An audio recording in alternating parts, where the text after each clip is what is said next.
ಇನ್ನೊಬ್ಬ ಅತಿಥಿ ಕೂಡ ಜಾಯಿನ್ ಆಗಿದ್ದಾರೆ. ಬನ್ನಿ ಅವ್ರನ್ನ ವೆಲ್ಕಮ್ ಮಾಡೋಣ. ನಮ್ಮೊಂದಿಗೆ ಇದ್ದಾರೆ ಹಿರಿಯ ಪತ್ರಕರ್ತರು ಮತ್ತು ರಾಜಕೀಯ ವಿಶ್ಲೇಷಕರು ಆದಂತ ರಾಜೇಂದ್ರ ಸರ್ ತಮಗೆ ವಿಶೇಷ ಕಾರ್ಯಕ್ರಮಕ್ಕೆ ಸ್ವಾಗತ. ಎಸ್ ರಾಜೇಂದ್ರ ಸರ್, ಇವತ್ತು ಡಿ.ಕೆ. ಶಿವಕುಮಾರ್ ಅವರು ಏನು ಹಿರಿಯ ನಾಯಕರುಗಳನ್ನ ಭೇಟಿ ಆಗ್ತಾ ಇದ್ದಾರೆ. ಸೊ ಇದು ಅದಕ್ಕೆ ವಿಶೇಷ ಅರ್ಥ ಕಲ್ಪಿಸೋದು ಬೇಡ, ಯಾಕಂದ್ರೆ ಹಿರಿಯರ ಆಶೀರ್ವಾದ ನಮ್ಮ ಭಾರತೀಯ ಸಂಸ್ಕೃತಿಯ ಪ್ರಕಾರ ನಾವು ಏನೇ ಒಂದು ಒಳ್ಳೆಯ ಕೆಲಸ ಮಾಡೋದಕ್ಕಿಂತ ಮುಂಚೆ ದೇವರು ಗುರು ಹಿರಿಯರ ಮೊರೆ ಹೋಗ್ತೀವಿ, ಅವರ ಆಶೀರ್ವಾದ ಪಡ್ಕೊಳ್ತೀವಿ. ಬಟ್ ಇವತ್ತಿನ ಡಿ.ಕೆ. ಶಿವಕುಮಾರ್ ಅವರ ಈ ಒಂದು ಜಸ್ಚರ್ ಏನಿದೆ ಅದ್ರ ಬಗ್ಗೆ ತಾವೇನು ಹೇಳ್ತೀರಿ? It is A good president. ಒಳ್ಳೆ ಒಂದು ಸದಾಚಾರನೆ. ರಾಜಕೀಯದಲ್ಲಿ ಯಾರು ದ್ವೇಷಿಗಳಲ್ಲ, ಯಾರು ಶತ್ರುಗಳಲ್ಲ.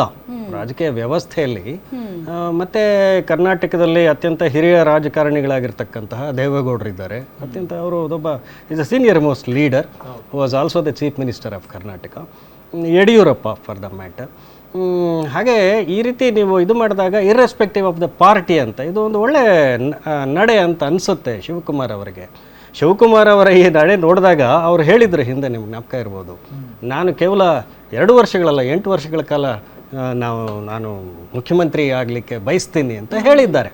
ಆಶಯಗಳು ದೊಡ್ಡದಾಗಿದೆ. ಆಗಲೇ ನೀವೊಂದು ಪಾಯಿಂಟ್ ಹೇಳಿದ್ರಿ, ಅವ್ರು ಏನೇ ಆಗಿರಬಹುದು, ವಾಣಿಜ್ಯೋದ್ಯಮಿ ಆಗಿರಬಹುದು ಅಥವಾ ಶಿಕ್ಷಣ ಉದ್ಯಮಿ ಆಗಿರ್ಬೋದು ಅಥವಾ ಶಿಕ್ಷಣದ ಒಂದು ಇದಾಗಿರಬಹುದು. ಅದಕ್ಕಿಂತ ಮಿಗಿಲಾಗಿ ಇವರು ಈಗ ಕಟ್ಟಕಡೆಯ ಸಾಮಾನ್ಯ ವ್ಯಕ್ತಿಯ ಜನಪ್ರಿಯ ಮುಖ್ಯಮಂತ್ರಿ ಆಗಬೇಕಾಗತ್ತೆ ಅನ್ನೋದು, ಅದು ಆಶಯ ಆಗಬೇಕು ಅನ್ನೋದು. ಅದಕ್ಕೆ ಇದು ಒಂದು ರೀತಿಯಾದಂಥ ಒಂದು ಬುನಾದಿ ಅನ್ನೋದು.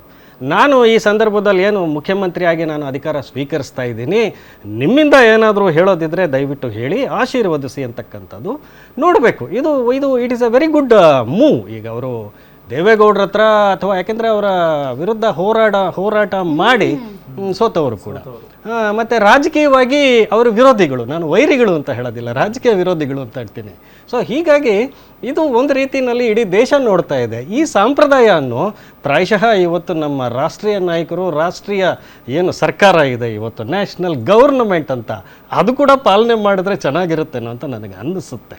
ಯಾಕೆಂದ್ರೆ ದ್ವೇಷ ಒಂದು ಕಂಪ್ಯಾರಿಸನ್ ಇಲ್ಲಿ ಮಾಡೋದಕ್ಕೆ ನಾನು ಇಷ್ಟಪಡ್ತೀನಿ. ಯಾಕೆಂದ್ರೆ ಸಿದ್ದರಾಮಯ್ಯನವರು ಮುಖ್ಯಮಂತ್ರಿ ಆದಂತಹ ಸಂದರ್ಭ, ಸಿದ್ದರಾಮಯ್ಯನವರು ಮುಖ್ಯಮಂತ್ರಿ ಆದಾಗ ಅವರು ಬೇರೆ ಪಕ್ಷದಿಂದ ಬಂದವರು, ಅವರನ್ನ ಎಕ್ಸೆಪ್ಟ್ ಮಾಡ್ಕೊಳ್ಳೋದಕ್ಕೂ ಕೂಡ ಬಹಳ ಜನ ಒದಾಡ್ತಾ ಇದ್ರು. ಬಂದವರೇ ಅವರಿಗೆ ಅತಿ ಹೆಚ್ಚು ಸ್ಥಾನಮಾನಗಳನ್ನ ಕಾಂಗ್ರೆಸ್ ಪಾರ್ಟಿ ಕೊಡೋದಕ್ಕೆ ಶುರು ಮಾಡ್ತು, ವಿಪಕ್ಷ ನಾಯಕನನ್ನಾಗಿ ಮಾಡ್ತು. ಸೊ ಇಂಥ ಸಂದರ್ಭದಲ್ಲಿ ಒಂದ್ ಸ್ವಲ್ಪ ಅವರಿಗೆ ವಿರೋಧ ಇತ್ತು ಮತ್ತು ಆ ಸಂದರ್ಭದಲ್ಲಿ ಹಲವಾರು ಹಿರಿಯ ನಾಯಕರುಗಳು ಇದ್ರು. ಆದ್ರೆ ಸಿದ್ದರಾಮಯ್ಯನವರು ಬಂದ ಮೇಲೆ ಬಹಳಷ್ಟು ಜನ ಮುನ್ಸ್ಕೊಂಡು ಬಿಟ್ಟು ಹೋಗೋದಕ್ಕೆ ಶುರು ಮಾಡಿದ್ರು. ಕರೆಕ್ಟ್, ಬಹಳ ಜನ ಹೋದ್ರು. ಇವನ್ ಎಸ್.ಎಂ. ಕೃಷ್ಣ ಅವ್ರನ್ನು ಸೈಡ್ ಲೈನ್ ಮಾಡಿದ್ರು ಅನ್ನೋ ಕಾರಣಕ್ಕೆ ಎಸ್.ಎಂ. ಕೃಷ್ಣ ಪಾರ್ಟಿ ಚೇಂಜ್ ಮಾಡಬೇಕಾದಂತ ಪರಿಸ್ಥಿತಿ ಬಂತು. ಜಾಫರ್ ಶರೀಫ್ ಅವರಾಗಿರ್ಬೋದು, ವಿಶ್ವನಾಥ್ ಅವರಾಗಿರ್ಬೋದು, ಮತ್ತು ನಮ್ಮ ಮಹದೇವ್ ಪ್ರಸಾದ್ ಅಲ್ವಾ ಸರ್, ಅವ್ರು ಸತ್ತೋದ್ರಲ್ಲ ಸರ್, ಮಹದೇವ್ ಪ್ರಸಾದ್ ಆಗಿರ್ಬೋದು, ಮತ್ತೆ ಬಹಳಷ್ಟು ಜನ ಹಿರಿಯ ನಾಯಕರುಗಳು ದೇ ವರ್ ಅಪ್ಸೆಟ್ ಬಿಕಾಸ್ ಇವ್ರು ಯಾರನ್ನೂ ವಿಶ್ವಾಸಕ್ಕೆ ತಗೊಳ್ತಾ ಇಲ್ಲ, ಎಲ್ಲರನ್ನೂ ಬುಲ್ಡೋಸ್ ಮಾಡ್ತಾ ಇದ್ದಾರೆ ಅನ್ನೋ ಥರದ ಒಂದು ಮಾತಿತ್ತು. ಬಟ್ ಈಗ ಡಿ.ಕೆ. ಶಿವಕುಮಾರ್ ಅವರು ಬಿಗಿನಿಂಗ್ ಅಲ್ಲೇ ಒಂದು ತಾವು ಹೇಳುವ ಹಾಗೆ ಒಂದು ಸದಾಚಾರ ಎಲ್ಲರನ್ನೂ ವಿಶ್ವಾಸಕ್ಕೆ ತಗೊಂಡು, ಆ ಕಂಪ್ಯಾರಿಸನ್ ಏನು ಹೇಳಿ? ಎಸ್, ಅಂದ್ರೆ ನಾನು ಅದನ್ನೇ ಹೇಳಿದೆ, ಇಟ್ ಈಸ್ ಎ ಪ್ರೆಸಿಡೆಂಟ್ ಅಂತ ಹೇಳಿದ್ನಲ್ಲ, ಇದು ಒಂದು ಒಳ್ಳೆಯ ಸದಾಚಾರ ರಾಜಕಾರಣದಲ್ಲಿ ಕರ್ನಾಟಕದಿಂದ ಶುರುವಾಗ್ತಾ ಇದೆ. ಇವತ್ತು ದೇಶದ ಪರಿಸ್ಥಿತಿಯಲ್ಲಿ ಹೇಗಿದೆ, ಒಂದು ರಾಷ್ಟ್ರೀಯ ಪಕ್ಷ, ಈಗ ಉದಾಹರಣೆಗೆ ಬಿಜೆಪಿ ನಾಯಕರೇ ತೆಗೆದುಕೊಳ್ಳಿ, ಒಂದು ದ್ವೇಷಪೂರಿತವಾದಂತಹ ಒಂದು ರಾಜಕೀಯ ವ್ಯವಸ್ಥೆ ಮತ್ತು ರಾಜಕೀಯ ಒಂದು ಆ್ಯಟಿಟ್ಯೂಡ್ ಅಂತಕ್ಕಂಥದ್ದು ಏನು ಹೇಳ್ತೇವೆ. ವಿರೋಧ ಪಕ್ಷಗಳು ಅಂತ ಹೇಳಿದ್ರೆ ಕೇವಲ ಕಾಲಕಸವಲ್ಲ, ಎಲ್ಲಿದೆ ಹೇಳಿ? ಆ ಸದಾಚಾರಕ್ಕೆ ಮತ್ತೆ ಕರ್ನಾಟಕ ಒಂದು, ಈಗ ಮೊನ್ನೆ ಏನು ಫೇರ್ ಎಕ್ಸಿಟ್ ಆಯಿತು ಸಿದ್ದರಾಮಯ್ಯನವರದು, ಹಾಗೆ ನಾವು ನೋಡಿದಾಗ ಇದು ಒಂದು ಹೊಸ ಬೆಳವಣಿಗೆ ಅಂತ, ರಾಜಕೀಯ ಬೆಳವಣಿಗೆ. ರಾಜಕಾರಣಿಗಳು ಈಗ ಸರ್, ವಿರೋಧ ಪಕ್ಷಗಳೆಂದರೆ ಈಗ ಕಾಲಕಸವಲ್ಲವಲ್ಲ, ನಾಟ್ ಎಟ್ ಆಲ್ ಕಾಲಕಸ. ವಿರೋಧ ಪಕ್ಷಗಳು ಇವತ್ತು ರಾಜ್ಯಸಭೆ ಮತ್ತು ಲೋಕಸಭೆಯಲ್ಲಿ ಕುಳಿತುಕೊಂಡಿರುವಂತಹ ವಿರೋಧ ಪಕ್ಷದ ಪ್ರತಿಯೊಬ್ಬ ಸದಸ್ಯನು ಜನರಿಂದ ಆಯ್ಕೆ ಆದವರೇ ಹೊರತು ಅವರು ಬೇರೆ ಎಲ್ಲಿಂದನೂ ಬಂದಿದ್ದಾರಲ್ಲ. ನೀವು ಹೇಗೆ ಆಡಳಿತ ಪಕ್ಷದವರು ಜನರಿಂದ ಆಯ್ಕೆ ಆಗಿದ್ದೀರೋ ಅದೇ ರೀತಿ ಜನಾಭಿಪ್ರಾಯದಿಂದಲೇ, ಜನಗಳ ಮತದಿಂದಲೇ ಅವರು ಕೂಡ ಇವತ್ತು ಸದನದಲ್ಲಿ ಕೂತಿರೋರು. ಅವ್ರನ್ನ ಕಸ ಅಲ್ಲ, ಅವ್ರು ಮಾತಾಡಿದ್ರೆ ಅವರು ಬೇರೆ ದೇಶದಿಂದ ಬಂದವರು, ಅವರು ಪಾಕಿಸ್ತಾನದವರು, ಅವ್ರದ್ದೊಂದು ಟೂಲ್ ಕಿಟ್ ಅನ್ನೋ ಥರದಲ್ಲಿ ಒಂದು ರೀತಿ ದ್ವೇಷಮಯ ಮತ್ತು ತ್ವೇಷಮಯ ವಾತಾವರಣ.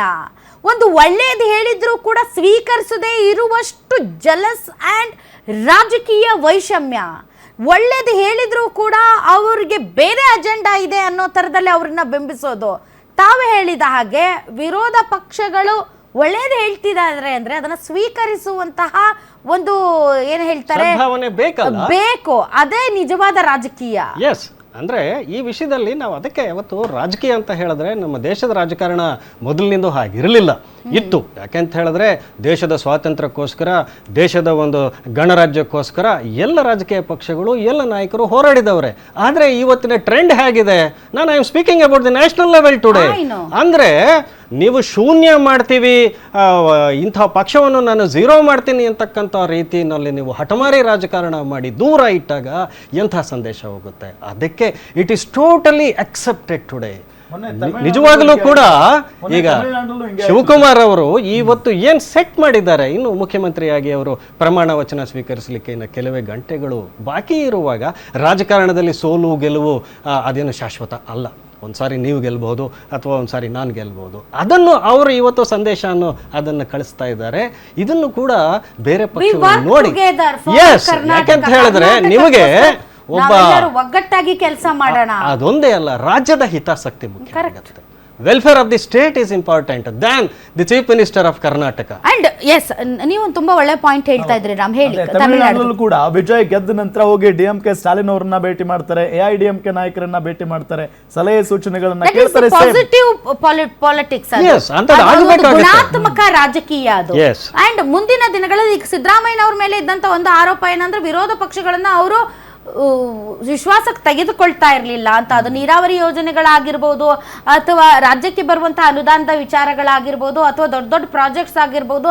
ಇಂತಹ ಸಂದರ್ಭಗಳಲ್ಲಿ ಅನುದಾನ ಬರ್ತಿಲ್ಲ ಅಂತ ರಾಜ್ಯದಲ್ಲಿ ಕುತ್ಕೊಂಡು ಅವರು ಹೇಳ್ತಾ ಇದ್ರೆ ಹೊರತು ವಿರೋಧ ಪಕ್ಷದವರು ಯಾವತ್ತೂ ನಮ್ಮನ್ನು ವಿಶ್ವಾಸಕ್ಕೆ ತೆಗೆದುಕೊಂಡಿಲ್ಲ.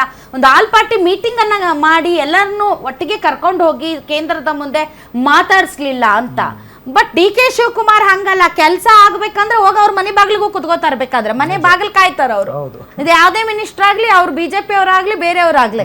ಸೊ ಆ ತರ ಆಟಿಟ್ಯೂಡ್ ಇರುವಂತಹ ವ್ಯಕ್ತಿ ಇವತ್ತು ಕೂಡ ಅದನ್ನೇ ಮಾಡಿದ್ದಾರೆ. ಅವರು ಇವತ್ತು ಯಡಿಯೂರಪ್ಪನವರು ಮತ್ತು ದೇವೇಗೌಡರು ಅವ್ರು ಯಾರು, ಅವರು ಪ್ರತಿಪಕ್ಷಗಳ ನಾಯಕರು.